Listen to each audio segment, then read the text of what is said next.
So in the unlikely event that you are out of air, and have no other ready source of air, that's where redundant air supply comes in. One of the most common options that I hear people ask about is spare air. That's a brand name. Spare air has been around for a long time. Very, very well made, very dependable, very reliable, easy to use, relatively inexpensive. $300 or $400 will get you a good spare air system. What is it? Well, a spare air system looks like this. You see, it's called spare air. And when you take it out of the box, what you find in the box is very simply a little scuba tank. That's pretty slick.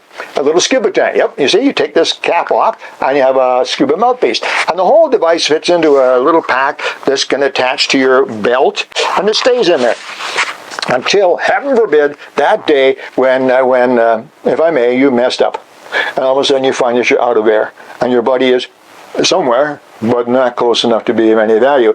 And you're getting low on air, and of course, my gosh, what am I going to do? Well, that's why you went out and bought this spare air. So you reach down, and you grab this device, simplest thing in the world, put it in your mouth and breathe. No valve to turn on, nothing to do, you just put it in your mouth and breathe. It's always ready to go. Just that easy. Now, at the end of that particular dive, or you should do this anyway, in every dive, there's no point carrying this thing if it has no air. So before every dive, you should actually check the pressure. There's ways to do that. There's a simple little pin indicator. You can also get a gauge for this to be sure it's filled. And this essentially is a small scuba tank. It's 3,000 psi, just like your standard aluminum 80.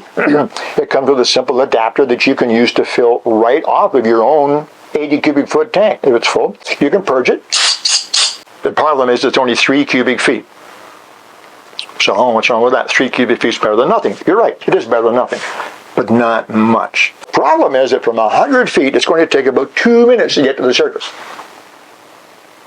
And the spare air gives you about a minute of air at 100 feet. So the difficulty with this particular system is its size. It's also its biggest benefit, right? The size is the biggest advantage of the spare air system. Also, it's the biggest disadvantage. It's extremely small, so you don't have enough air to really be of any benefit if you're deeper than 40, 50 feet. But we're talking just about a redundant air supply, something you need in a real emergency. Think about it very, very carefully.